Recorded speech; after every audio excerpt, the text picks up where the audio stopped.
사도행전 20장 1절에서 16절까지 말씀인데요. 우리 12절까지 한 절씩 교도하시겠습니다. 20장. 소요가 그침에 바울은 제자들을 불러 권한 후에 작별하고 떠나 마게도냐로 가니라. 그 지방으로 다녀가며 여러 말로 제자들에게 권하고 헬라에 이르러 거기 석 달 동안 있다가 배 타고 수리아로 가고자 할 그때 유대인들이 자기를 해하려고 공모함으로 마게도냐를 거쳐 돌아가기로 작정하니 아시아까지 함께 가는 자는 베레아 사람 브로의 아들 소바도와 데살로니가 사람 아스다고와 세군도와 더베 사람 가이오와 및 또 디모데와 아시아 사람 두기고와 드로비모라. 그들은 먼저 가서 드로아에서 우리를 기다리더라.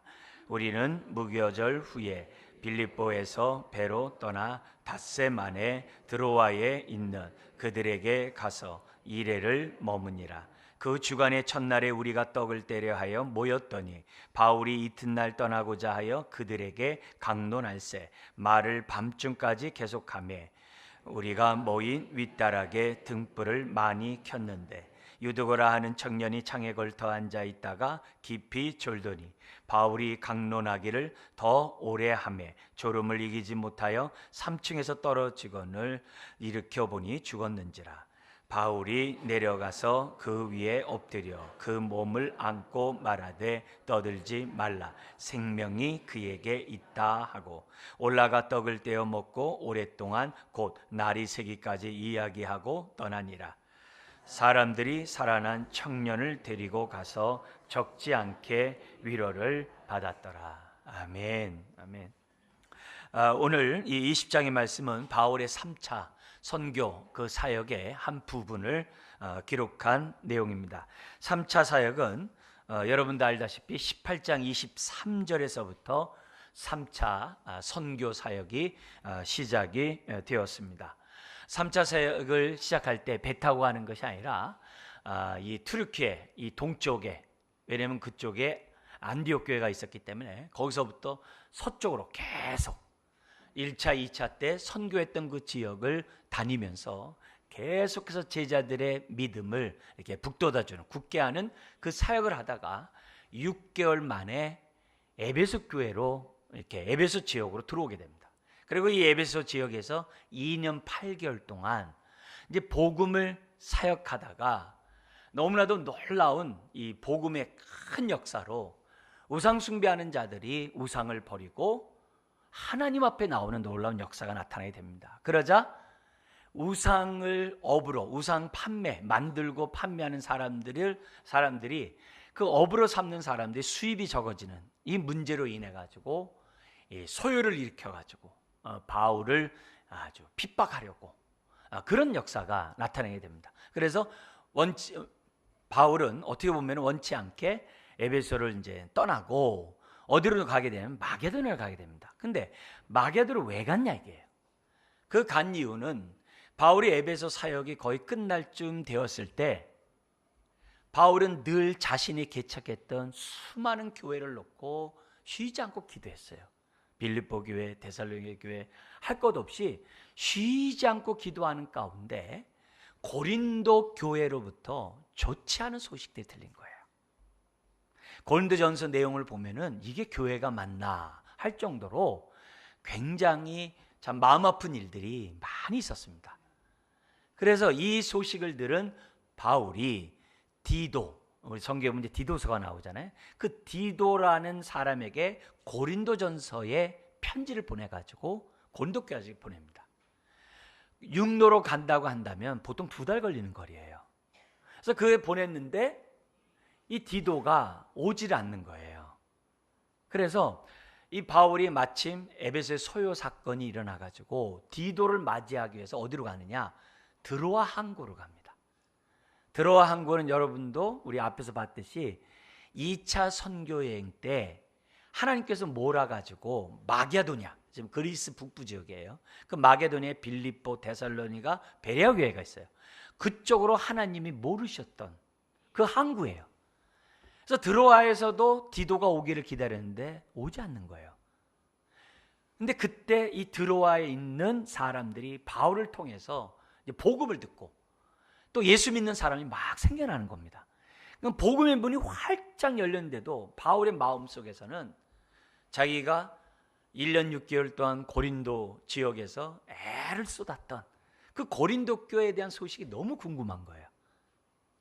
그래서 복음을 전할 수 있는 드로아의 그 기회도 마다하고 배를 타고 데살로니가로 이렇게 건너갑니다. 그래서 건너가서 이제 디도를 기다리면서 바울이 가만히 있겠어요? 바울이 개척했던 빌립보 교회, 데살로니가 베레아 교회를 갖다가 두루 다니면서 그들의 믿음을 굳게 하겠죠. 그러면서 간간히 틈틈이 바울은 복음을 전했어요. 그 지역에. 심지어 로마서가 있어요. 이 로마서에 보면은 이 복음이 일루리곤까지 편만하게 전파됐다 그래요. 일루리곤이 어디냐면은 마게도니아 북부 지역. 이게 오늘날로 말하면은 몬테그로 이쪽 지역이 있죠. 알바니아 이쪽 지역까지 복음이 전파됐다는 거예요. 그러니까 그만큼 바울은 복음을 전하면서 디도가 오면은 내가 어디 전도하러 갔다고 얘기하라. 아마 이렇게 얘기하면서 주변을 전도하고 다녔죠. 그래서 거기서 마게도니아에서 디도를 드디어 만나게 됩니다. 만난 다음에 고린도 교회 여러 가지 얘기를 듣는 가운데 또 불미스러운 또 다음 문제들을 또 듣게 됩니다. 그 불미스러운 게 뭐였냐면은 바울은 사도가 아니라는 거예요. 바울이 사도가 아니라고 하는 거짓 선생들이 교회 안에 들어와 가지고 교회를 풍비박산 만들어 놓은 거예요. 이런 상황에서 바울은 또다시 지금 전도해야 될 이런 지역이 남아 있는 이런 상황에서 편지를 씁니다. 그게 고린도 후서예요. 그래서 고린도 후서를 통해서 내가 사도임을 증거해요. 왜요?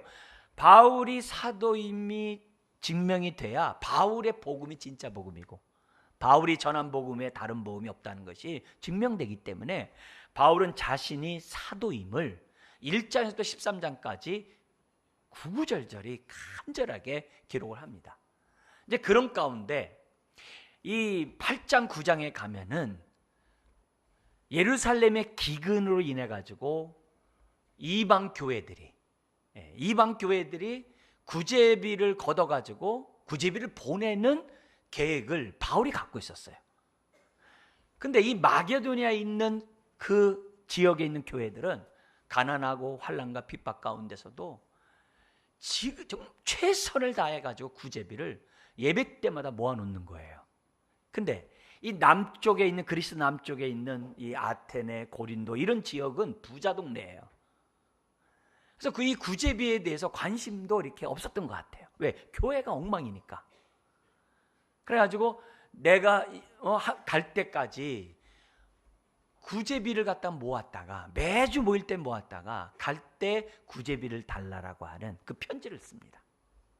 편지를 써요. 그래서 편지 쓰는 그런 모습에서 이 바울이 마게도니아 그쪽 지역과 일루기온 그쪽 지역 사역을 끝난 다음에 겨울이 이르기 전에 11월 달경에 고린도로 내려가요. 그러고 나서 거기서 오늘 성경의 3절에 보면 석 달 동안 있었다. 헬라에 석 달 동안 있었다는 게 이 고린도 지역에서 이제 석 달을 지냈는데 그때 이제 겨울이에요. 겨울에는 배가 안 떠요. 그래가지고 초봄이 오자마자 바울이 그 구제비를 가지고 또 4절에 있는 자기 동료들과 함께 구제비를 가지고 예루살렘으로 가고자 했어요. 근데 바울을 죽이고자 호시탐탐 노리고 있는 사람들이 있다는 얘기를 듣게 됩니다. 그러니까 바울이 갱그리아 항에서 배를 타고 갈 수가 없는 거예요. 그래서 여기 4절에 있는 7명의 사람들로 하여금 그 사람들은 배를 타게 하고 바울과 함께하는 이 동역자 몇 명, 이 사도행전을 기록한 누가, 의사, 누가 이런 사람들과 함께 다시 육로로 돌아가지고 북쪽 마게도니아로 거쳐가지고 드로아로 갑니다. 이 시간이 또 2달이 소요가 돼요. 드로아로 가가지고서 드로아에서 이제 합류하는 그런 역사가 지금 뭐냐면은 오늘 이 본문의 5절 6절에 기록되어 있는 거예요. 그리고 나서 드로아에서 1년 전에 복음을 전하고자 했지만 전하지 못하고 넘어갔었던 그런 일이 있었기 때문에 바울은 없는 시간을 쪼개가지고 일주일 동안 복음이 활짝 열려 있는 그 드로아. 여러분 세계사에서는 트로이 목마 전쟁 아시죠? 그 지역이에요. 거기서 뭐냐면 일주일 동안 복음을 전하고, 그런 가운데 다음 날 여기 7절에 그 주간 첫날은 올라마른 주일입니다. 이 첫날 그 다음에 배를 타고 가게 되었는데, 그때 그 바울은 한 말씀이라도 더 전하고자 하는 그런 마음으로 하나님의 말씀을 전하는 사건이 7절 12절에 나옵니다. 그리고 그냥 예루살렘으로 갔다 그러면 될 텐데, 우리 성령님께서는 바울이 어떻게 예루살렘까지 갔는지를 자세하게 기록하게 하셨어요. 드로아에서 예루살렘까지 갈 때에도 2달 걸렸어요. 2달이 걸렸는데 그 가는 그 장소를 갖다가 성령님은 기록하게 했어요. 뭐 여러 가지 의도가 있겠습니다만, 목사님 저는 무엇보다 느끼는 게 뭐냐면, 바울이 선교 사역하고 바울이 구제비를 전달해 예루살렘 올라가는 그 모든 길들이 참 험난한 길이구나. 목숨을 담보로 하고 많은 위험이 있음에도 불구하고 많은 수고 가운데 복음을 전하고 하나님의 뜻을 이루고자 했구나. 그 수고가, 그 족적이 아주 구구절절히 기록되어 있는 걸 봐요. 우리가 다 읽지 않았습니다만 20절 우리 20장 13절 이하에 보세요. 거기 보면은 드로아에서 13절에 아소로 갔다가 14절에 미들렌의 섬으로 갔다가, 미들렌은 그 당시 제일 큰 섬입니다. 갔다가 또 15절에 기호에 갔다가 사모섬에 들렸다가 그 다음에 밀레도에 또 섬에 들렸다가 21장에 가서는 또 뭐냐면 고스로 갔다가 로드로 갔다가 바다라라는 육지 항국에 갔다. 이 너무나도 자세히 그런 것들을 기록하고 있어요. 우리는 이건 뭐 이렇게 기록하나 할 수 있어요.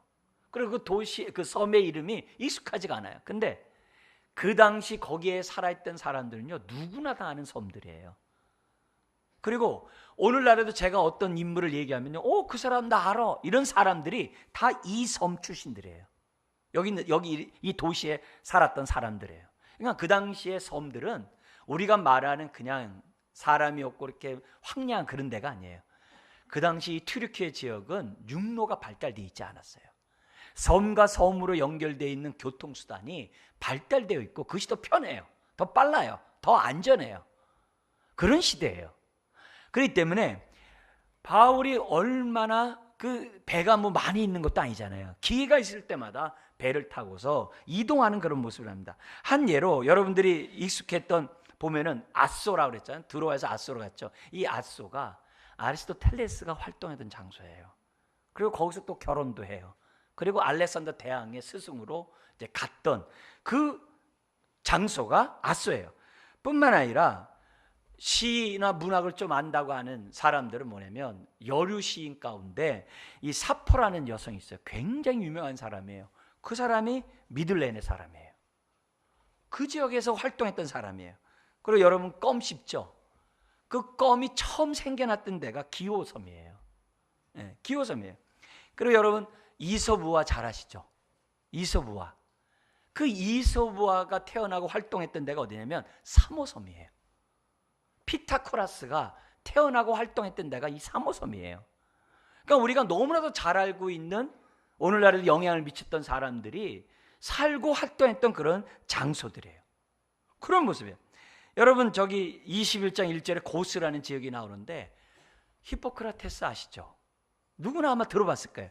이 사람이 여기서 태어나고 여기서 활동을 해요. 그러니까 섬들 하나하나가 역사가 있고 의미가 있는 그런 섬들이에요. 그러니까 그런 섬을 바울이 그냥 지나갔겠어요? 물론 배 타고 그냥 가는 것도 있겠습니다만 얼마나 많은 사람들을 만났겠어요. 그리고 지금도 오늘날에도 바울이 도착했던 그곳에 바울 기념교회들이 다 있어요. 섬마다 2000년의 기독교 역사의 유적들이 그대로 남아있는 곳들이 다 이 섬들이에요. 그러니까 이런 것들을 우리들이 생각해보면, 여러분 산타크로스 할아버지 기원도 나오잖아요. 니콜라이, 그 사람의 그 고향도 우리가 읽었던 21장 1절에 바다라 그 항구예요. 그러니까 우리는 익숙하지 않았던 이런 장소들이 여기 쭉 나와요. 자, 근데 이런 수고와 열심 가운데 바울이 왜 이렇게 했느냐? 도대체 무슨 생각을 갖고 있고 어떤 마음을 갖고 있기에 바울이 이렇게 자기의 삶을 다 던져가면서 생명의 위협까지 감내하면서 이런 사역을 했는가? 다른 것이 아니었다는 거죠. 바울의 주께 받은 그 사명을 완수하고자, 바울의 가장 주된 세 가지 사명이 뭡니까? 전도하는 거하고 제자 삼는 거하고 그리스도의 몸을 확장시켜 나가는, 그리스도의 몸을 세워가는 것이 바울의 주된 3대 사역이었어요. 그 사역을 잘 감당하고자 자기 일생을 다 헌신했다는 거죠. 특별히 오늘 이 본문에 이 나와 있는 이 3대 사역이 다 있습니다만 두 가지 사역이 두드러집니다. 뭡니까? 제자를 삼는 그러한 권면의 사역과 그리스도의 몸을 세우는 그런 사역이, 연합의 사역이 오늘 이 본문 가운데 두드러지게 나타나는 것을 보게 됩니다. 우리가 이 두 가지 사역들을 보면서 바울이 이렇게 헌신한 이 사역이 그냥 바울의 사역이 아닙니다. 그거는 예수님의 사역이었고 또 예수님이 교회에 명하신 사역이고, 그 3대 사역이 지금까지 기독교 역사 가운데 이루어져서 오늘 우리 교회도 행하고 있고, 오늘도 여러분들 스스로도 이 세 가지 사역 속에 굳건한 믿음을 가지고 사명에 우리의 삶을 드려야 되는 삶을 살아야 되기 때문에 오늘 여기 나와 있는 이 교훈의 모습을 보면서 나는 얼마나 제자로서 자라가고 있는가, 또한 나는 내가 맡은 이 사명 가운데 전도와 함께 그리스도의 몸을 세우는 이 사역을 나는 지금 어떻게 하고 있는가, 이 두 가지 측면의 교훈을 이 본문을 통해서 우리가 살펴보기를 원합니다. 먼저 이 첫 번째 우리가 봐야 될 것은 1, 2절을 통해서 바울은 제자들의 믿음을 굳건하기 위해서 권하는 사역을 했다는 거예요. 제자 훈련 사역을 했다라고 1, 2절에 기록되어 있습니다. 우리 한 번 더 읽겠습니다. 소요가 그침에 바울은 제자들을 불러 권한 후에 작별하고 떠난 마게도냐로 가니라. 그 지방으로 다녀가며 여러 말로 제자들을 권하고 헬라에 이르러. 여기 헬라는 이제 고린도 교회까지 이르렀다는 얘기예요. 여기 보면은 여기에 중간에 드로아라는 것은 빠져 있죠. 제가 디도 고린도 전후서 쓴 배경을 요 사이에 얘기했는데 그거는 다른 서신서에 보면 나온 얘기예요. 자, 여기 보면은 1, 2절에 두 번 반복된 단어가 있어요. 그게 뭐죠? 권하여예요. 여기 권한다라는 얘기는 단순한 권면이 아니에요.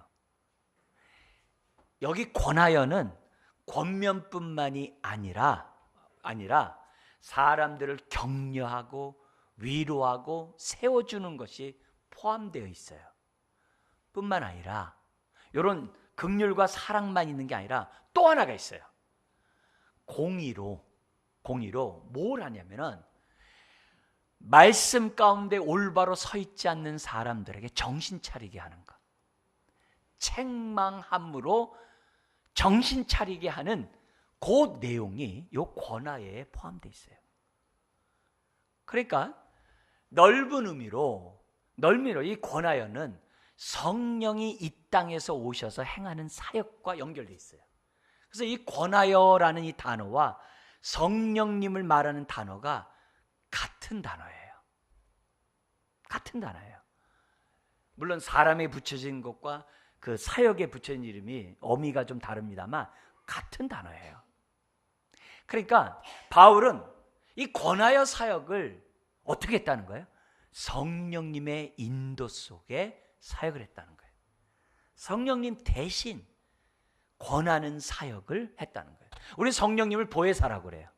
보하고 은혜를 베푸고 가르치시는 그런 성령님의 사역을 한자로 이렇게 묶어서 보혜사라고 그래요. 그 세 가지 사역만 있겠어요? 얼마나 많겠어요? 그런 보혜사 성령님의 그 사역을 한 단어로 얘기했을 때 권하여 사역이에요. 그게 지금 바울이 행하고 있는 사역이라는 것을 오늘 우리들에게 보여주고 있습니다. 자, 근데 이 권하는 사역이 제자를 삼는 데 있어서 얼마나 중요하냐? 성경의 곳곳에 나와요. 특별히 이 권하여의 사역을 아주 집중적으로 기록한 말씀이 있어요. 그게 뭐냐면 골로새서예요. 골로새서. 이 골로새서는 튀르키예, 지금 중부 지역에 있는 도시가 골로새서예요. 근데 이 골로새서는 언제 개척됐냐면은 바울이 개척한 게 아니라 바울이 에베소에서 사역할 때 많은 사람이 복음을 듣고 은혜를 받았어요. 그 가운데 한 사람, 에바브라라는 사람이 은혜를 받고 자기 고향에 가가지고 복음을 전하고 교회를 세운 것이 골로새 교회예요. 그게 골로새 교회. 그 골로새 교회 옆에 또 라오디아 교회, 히에라볼리 교회가 있어요. 그 교회에 영향을 줬던 사람이 있어요. 그 사람이 바울에게 은혜를 받고 자기 고향 그 지역에 가서 교회를 세웠는데 그쪽 지역에 특별히 이단들이 많았어요. 교회가 왕성하게 발전하고 막 커가니까 이단들이 교회에 와가지고서 교회를 갖다 어지럽게 만들고 있는 상황이었어요. 그러다 보니까는 그들이 들은, 에바브라를 통해서 들은 그 복음에 대해서 자꾸 흔들리는 거예요. 흔들리니까 바울은 골로새서를 써가지고 흔들리는 그 제자들의 믿음을 굳건하기 위해서 권하고자 편지를 쓴 게 골로새서예요. 이 권함의 사역의 중요성을 위해서 우리가 골로새서의 몇 구절을 좀 이 시간에 좀 우리가 살펴보려고 하는데요. 골로새 1장 28절 29절 한번 여러분들 성경을 펴보시면은 이렇게 되어 있습니다. 먼저 28절 같이 읽겠습니다. 우리가 그를 전파하여 각 사람을 권하고 모든 지혜로 각 사람을 가르침은 각 사람을 그리스도 안에서 완전한 자로 세우려 합니다. 각 사람이 3번 반복돼요. 각 사람을 그리스도 안에서 완전한 자로 세운다는 게 제자 훈련이에요. 근데 그 사람을 완전한 자로 세우기 위해서 어떻게 했느냐? 전파함을 통해서 완전한 자로 세우는데 어떻게 전파하느냐? 2가지 방식을 얘기를 해요. 그게 뭐냐면요, 권하고, 그를 전파하여 각 사람을 권하고. 이 말은 뭐냐면 권함으로 전파했다는 거예요. 2번째 방식은 뭐냐면은 그 뒤에 모든 지혜로 각 사람을 가르침으로 전파했다 그래요. 전파하는 방식을 2가지로 해요. 권하고 가르침으로. 여기에 이 권함의 사역이 등장한 거예요. 특별히 여기에 권하여라는 이 단어는 또 다른 단어인데요. 뭘 강조한 단어냐면은 책망하는 단어, 책망을 강조한 단어예요. 왜냐면 골로새 성도들이 믿음에서 떠나가지고 온갖 이단에 휩싸려가지고서 사람들이 할례를 받아야 된다, 이렇게 금욕주의로 나가야 된다, 천사 숭배로 나가야 된다, 맨 이상한 쪽으로 막 나가니까 너희들은 에바브를 통해 들었던 이 복음에 굳건히 서야 되는데 왜 굳건히 서지 못하냐라는 그 책망의 권함이에요. 책망을 강조한 얘기예요. 그래서 골로새 교회의 성도들에게 엄청 책망합니다. 엄청. 왜? 믿음에서 떠나 있기 때문에. 그래서 바울이 골로새 1장 28절에 그러는 거예요. 내가 전하는 것도 그거고 에바브로를 통해서 너희들이 들은 그 복음과 그의 사역을 너희들 귀담아 들어라. 그의 권함과 가르침을 귀담아 들어라. 그래야 너희들이 그리스도 안에서 완전한 자, 제자로 설 수 있다. 그러면서 1장 29절에 이런 말을 해요. 바울이 무슨 얘기하냐면 이를 위하여, 이것이 이렇게 하기 위해서 28절에 그 완전한 자를 세우기 위하여 뭐냐면은 나도 내 속에서 능력으로 역사하신 이의 역사를 따라. 이게 뭐냐면 자기 속에서 역사하시는 그 하나님의 능력, 그 하나님의 능력을 따라 뭐 했냐면은 힘을 다하여 수고했다. 여러분 여기 수고했다는 단어가 뭐냐면 경기장에서 상대방과 싸워가지고 그 어려움 가운데 승리하고자 하는 그 수고를 말해요. 바울을 갖다 해하려고 죽이려고 하는 많은 대적들이 있지 않았습니까? 핍박과 환난이 있지 않았습니까? 많은 어려움이 있었잖아요. 그럼에도 불구하고 다하는 수고. 근데 어떻게 수고한다고요? 힘을 다하여 수고한다. 우리는 힘 그러면 두 주먹을 굵은진, 이걸 힘으로 생각을 해요. 근데 여기 사용된 힘은, 특히 골로새서에 사용된 힘은 뭐냐면은 1장 앞에서도 나온 얘기인데요, 환난과 핍박 속에서도 인내하고 견디는 힘, 그걸 말해요. 수고를 할 때 얼마나 많은 핍박이 있었어요. 얼마나 많은 죽음에 대한 위험이 있었어요. 그런 가운데서도 견뎌내고 오래 참고 그러면서 대적을 이기는 그 수고를 다했다는 거예요. 사실 오늘 우리들이 신앙생활하면서 우리들이 내 안에서 견디고 오래 참고 하는 그 내적인 그 힘, 외적인 힘이 아니라 그 내적인 힘이 얼마나 필요한 시대인지 몰라요. 이런 속에 바울은 힘을 다하여 수고를 다했다고 얘기하고 있어요. 그러니까 바울의 사역은 이 겉면의 사역으로 사람 온전히 세우는 이 사역에 얼마 최선하는지 몰라요. 그러면서 2장 6절 7절에 그 얘기를 또 강조해요. 한 번 더 거기 성경 구절을 보겠어요. 그 2장 6절 7절에 보면 이렇게 되어 있습니다. 그러므로 너희가 그리스도 예수를 주로 받았으니 그 안에서 행하되. 여기서 우리가 주로 받았으니 그러면 우리는 보통 어떻게 생각하냐면 내가 예수 그리스도를 믿고 영접했으니 이렇게 생각해요. 그 얘기가 아니에요. 복음의 핵심은 예수님이 주님이라는 게 복음의 핵심이에요. 예수님이 주님이라는 얘기를 너희가 에바브로를 통해서 듣고 믿었으니, 다시 말하면 에바브로 디도가 전한 그 복음을 너희가 받았으니 이 말이에요. 영접했다는 얘기가 아니라 받았으니. 가르침을 받지 않았느냐? 그러면 어떻게 돼요? 받은 그대로, 가르침을 받은 그대로 행하라, 이렇게 2장 6절 얘기하는 거예요.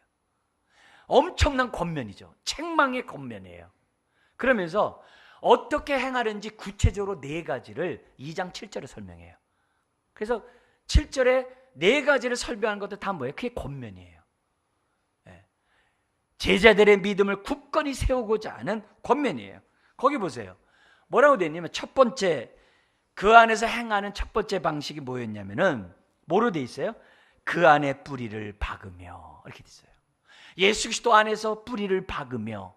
이 뿌리를 박는다는 우리 말로는 내가 이렇게 뿌리를 박으면 되는구나 이렇게 생각하는데, 원문은 그게 아니에요. 뭐냐면은 너가 예수 그리스도를 믿을 때 이미 하나님의 능력으로, 하나님의 은혜로 그리스도의 그 터 위에 깊게 뿌리가 박혀 있지 않느냐 이 말이에요. 완료 수동을 썼어요. 너는 예수 그리스도를 믿는 순간 너희 뿌리는 이미 예수 안에 깊게 뿌리를 내렸어. 그걸 알라는 거예요. 첫 번째가. 그리고 나서 알았느냐? 계속해서 3가지를 하래요. 뭘 하냐면은 두 번째가 거기 나오는 것이 뭐냐면은 세움을 받아, 이렇게 돼 있어요. 뿌리를 박아 세움을 받아. 세움을 받는다는 얘기는 그 뿌리를 기초로 집을 세우라는 거예요. 신앙이 자라가라는 거예요. 그것도 어떻게 계속 자라가래요. 그 다음에 또 뭐라고 그럽니까? 너희가 교훈을 받은 대로 믿음에 굳게 서서. 여기 교훈을 받는 게 뭐예요? 에바브로를 통해서 들었던 그 복음에 따라서 믿음에 굳게 서서. 이 굳게 선다는 얘기가 튼튼한 돌다리를 말해요. 그래가지고 그 어떤 상황에도 흔들리지 않도록 굳건한 믿음을 가져서 딱 서서, 그 다음에 뭐라고 그럽니까? 감사함이 넘치게 하라. 감사함이 넘치게 하라. 2장 7절 다시 한번 우리 화면 띄워주세요. 거기 나와요. 이 감사함이 넘친다는 것도 뭐예요? 계속해서 넘치게 하라. 그게 권면의 내용이고 예수님을 주로 받은, 하나님의 복음을 받은 자들의 행함의 구체적인 삶이에요. 자, 우리 2장 7절 염두에 한 번 더 읽겠습니다. 그 안에 뿌리를 박으며 세움을 받아 교훈을 받은 대로 믿음에 굳게 서서 감사함을 넘치게 하라. 이게 제자 훈련이에요. 이게 제자의 삶이에요. 이게 권면의 목적이에요. 권면의 목적이에요. 여러분, 이 권함의 사역은 전도와 함께 제자 훈련에 있어서 매우 중요한 양육사역이에요. 그래서 교회는 이 훈련 사역을 하고 있는 거고, 여러분들은 그 훈련을 받고 있는 거고, 오늘도 성령님은 끊임없이 권면을 통해서 우리의 믿음을 굳건히 세워가고 있는 줄 믿습니다. 그렇기 때문에 여러분들은 여기 그 안에서 행하라는 하면서 네 가지를 얘기한 것처럼 항상 기억해야 돼요. 그래, 나는 예수 그리스도의 보혈로 말미암아 내가 예수 그리스도 안에 깊게 뿌리를 내림을 받은 하나님의 자녀가 되었지. 그렇다면 내가 세워가야지, 자라가야지, 굳건한 믿음을 가져야지. 뿐만 아니라 내 삶이 어떠하든지 간에 감사가 넘치는 삶을 내가 살아야지. 그 구체적인 행함의 이 방법에 따라 오늘 저와 여러분들은 제자로서 자라가야 되는 거예요. 그 얘기를 지금 오늘 이 본문은 우리들에게 말씀하고 있어요. 그리고 오늘 이 7절에서 본문 사도행전 20장 7절에서 12절에 보면은 바울이 얼마나 권면에 이 권하는 사역에 진심이 있는지가 나와 있어요. 거의 7절부터 12절에 보면은 한 예입니다. 바울이 어떻게 권함의 사역을 이렇게 수고를 했는지 샘플을 보여주는데요. 7절에 보면 이렇게 되어 있습니다. 그 주간의 첫날에 우리가 떡을 떼려 하여 모였더니 바울이 이튿날 떠나고자 하여 7일 동안의 다음날 이제 떠나는 겁니다. 그러니까 그날의 만남이 의미가 있겠죠. 왜? 다시 못 볼 수도 있고, 그리고 바울은 그들에게 전해야 될 복음이 너무 많았기 때문에 강론을 시작했습니다. 근데 강론은 언제까지 하니까 7절에 보니까 말을 밤중까지 계속했어요. 밤중까지 계속했어요. 그런데 이 내용이 길다 보니까는 그 예배 자리에 나왔던 청년이 있어요. 얼마나 귀합니까? 그러니까 너무 덥고 졸리다 보니까 창틀에 걸터 앉아서 말씀을 듣는 거예요. 듣다가도 너무 내용이 길다 보니까 조는 거예요. 그래서 9절에 보니까는 조는데 깊이 졸다가, 그럼에도 불구하고 바울이 또 어떻게 돼요? 강론하기를 더 오래 하며 졸음을 이기지 못해 떨어져 죽은 거예요.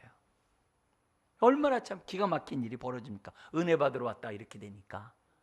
그러자 이제 난리 났겠죠. 바울이 내려가서 그 위에 엎드려서 그 몸을 안고 말하되 떠들며 뭐라고 했냐? 생명이 그에게 있다 하고 다시금 그 생명을 불러들여 가지고 살려내는 역사가 나타납니다. 자, 그러면 이곳으로 이제 다 끝나고 집에 갑시다 이렇게 얘기하는 게 아니라 11절 이하에 보니까 올라가서 또 떡을 떼어 먹고 오랫동안 곧 날이 새기까지 뭐 했다고요?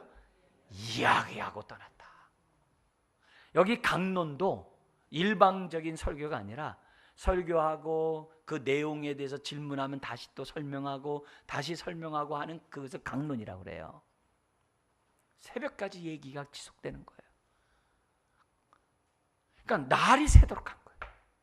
그러니까 이걸 보면서 바울이 한 사람을 예수 그리스도 안에서 뿌리가 내린 그 한 사람을 세우고 믿음을 굳건하기 위해서 얼마나 최선을 다했는지 우리에게 보여주는 이 장면이, 단적인 장면이 오늘 본문 안에 있는 것을 보게 된다. 그렇다면은 오늘 우리 모두가, 목사인 저를 비롯해서 여러분들은 제자 훈련을 받으면서 이렇게 신앙생활에 된 여러분들에 있어서 나는 얼마나 열심히 있고 나는 얼마나 자라가는 데 있어서 최선을 다하고 있는가, 그 부분을 오늘 이 말씀을 통해서 점검하셔야 됩니다.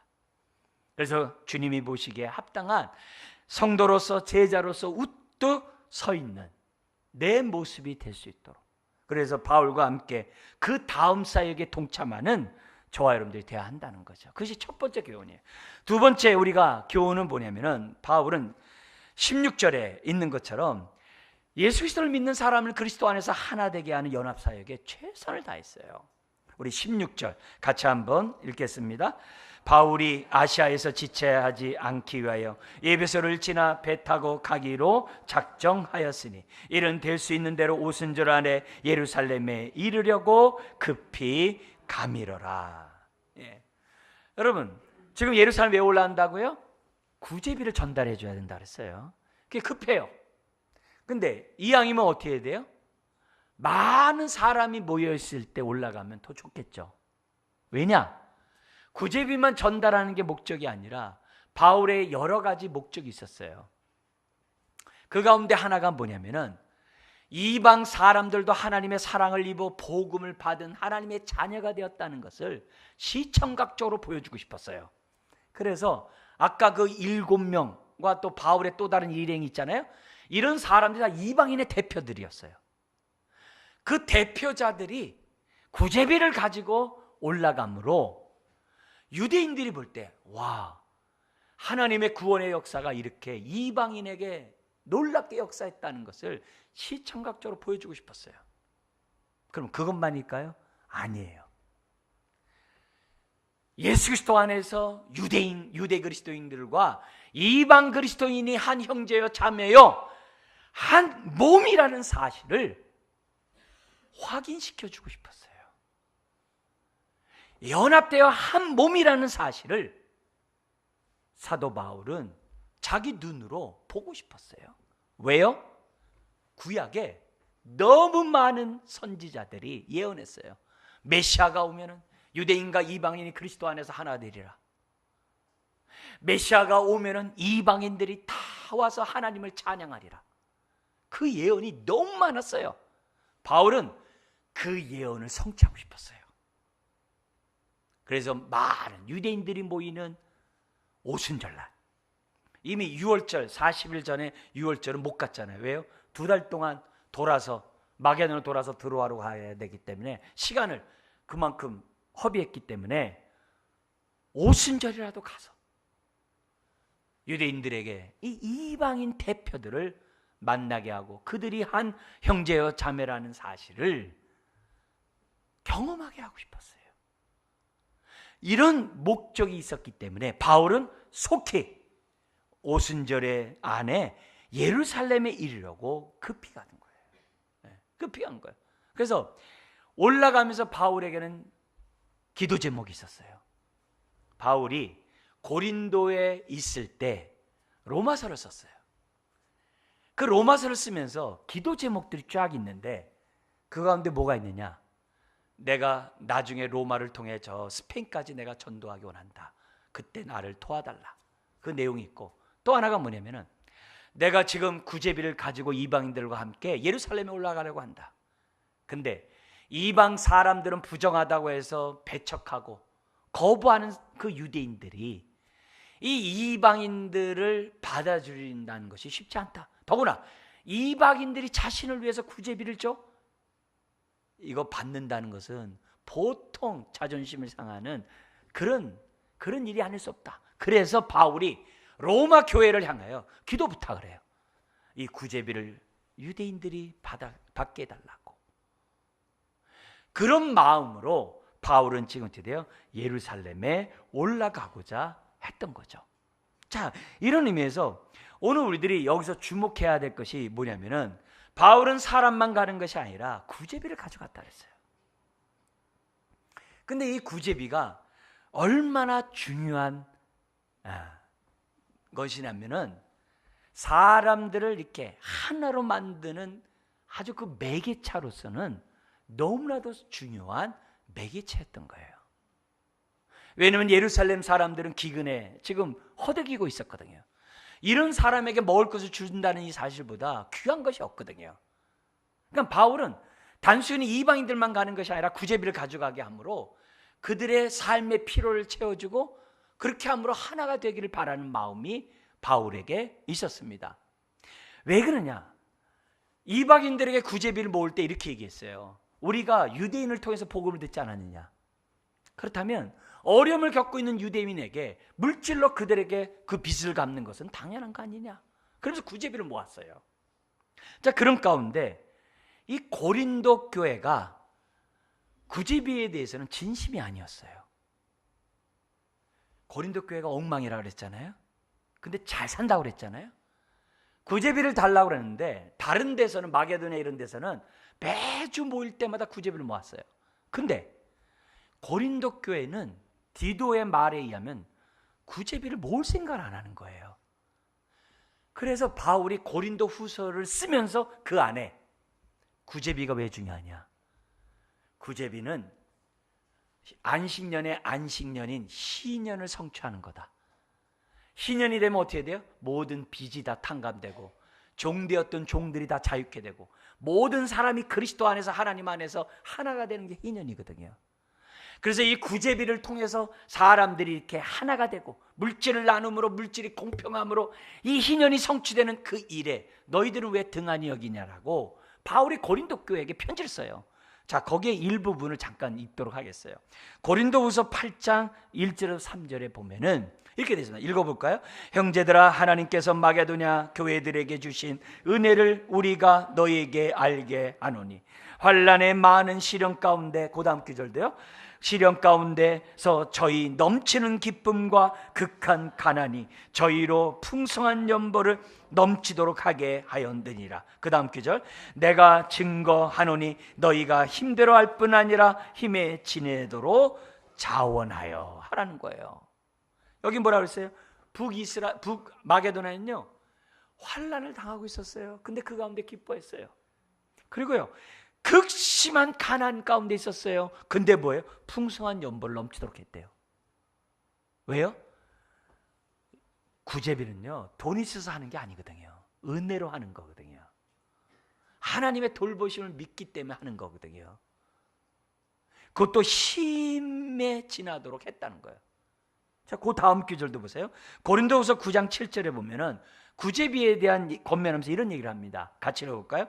각각 그 마음이 정한 대로 할 것이요 인색함으로나 억지로 하지 말지니 하나님은 즐겨내는 자를 사랑하느니라. 고린도 교회에게 하고 있는 거예요. 사랑한다. 그로 인해서 이제 고린도 교회가 구제비에 동참하고, 또 바울은 아까 우리 본문에 있는 것처럼 3달 동안 고린도에 머물렀다 그랬잖아요. 머무르면서 그런 구제비를 모았다고 보는 거죠. 자, 그러면서 같이 동행하는 사람이 20장 4절에 나와요. 4절에 7사람이 기록되어 있습니다. 그보다 더 많다고 그랬어요. 여기서 지금 이 7사람들이 돈이 상당히 많았던 것 같아요. 이 많았던 이런 부분들이 나중에 예루살렘 올라가니까 돈을 너무 많이 갖고 와가지고 구제비를 막 했으니까 바울을 갖다 재판하면서 뭔가 돈 좀 뜯어내려고 총독들이 2년 동안 재판한답시고 이렇게 가둬놓은 사건이 있어요. 바울에게서 돈을 좀 이렇게 받아내려고. 그러니까 그 정도로 소문이 많이 난 거 보니까 많은 사람들이 이제 이 동참이 필요했던 것 같아요. 여기에 4절에 나오는 7명을 우리는 그냥 이렇게 훅 지나갈 수 있습니다만 바울 서신에 보면요 한 사람 한 사람이 너무 소중한 사람들이에요. 그런 가운데 여기 보면은 아리스다고가 나오잖아요. 이 아리스다고는요 에베소 소요 때 붙잡혔던 사람이고 바울이 로마 감옥에 있을 때 같이 있었던 사람이에요. 굉장히 바울의 최측근으로서 사역했던 그런 사람이 아리스다고예요. 뿐만 아니라 여러분 두기고라는 사람이 있죠. 두기고. 이 두기고라는 사람이 에베소서를 전달해주고 골로새서를 이렇게 전달해줬던 사람이 두기고예요. 바울의 아주 이름도 없이 빛도 없이 섬겼던 그런 사람이 이 두기고라는 거예요. 그 외의 사람들도 얼마나 열심히 하나님을 섬겼던 사람인지 몰라요. 그러니까 이만큼 많은 사람이 구제에 동참하도록 했던 거죠. 이유가 뭐예요? 그렇게 함으로 유대인들에게 받은 빚을 갚고, 그렇게 함으로 그들이 구제비를 받음으로 어떻게 돼요? 이방인 또한 받게 하게 함으로 바울은 이 구제비에 힘을 쏟았던 것을 보게 됩니다. 그 결과 감사하게도 우리 뒤에 이제 나중에 보겠습니다만 예루살렘에 있는 유대인들이 그 구제비를 받아줘요. 그리고 이방 사람들을 받아주고 그들과 한 형제가 자매가 됐다는 이 감격 속에 하나님께 영광 돌리는 이런 사건이 나오는 것을 보게 됩니다. 자, 두 번째 교훈이 뭐라고요? 바울은 믿는 사람들이 어떻게 하든지 간에 하나가 되게 하고자 하는 이런 사역을 감당했던 것을 오늘 본문을 통해 보게 됩니다. 그렇다면 오늘 이 두 가지 교훈을 통해서 우리가 기억해야 돼요. 나는 제자인가? 제자로서 나는 그리스도의 몸을 세우기 위해서 얼마나 바울처럼 헌신적인가? 그 교훈을 저와 여러분들이 받으셔야만 한다는 거죠. 우리가 왜 오래 참고, 왜 용납하고, 왜 이해하고, 왜 사랑합니까?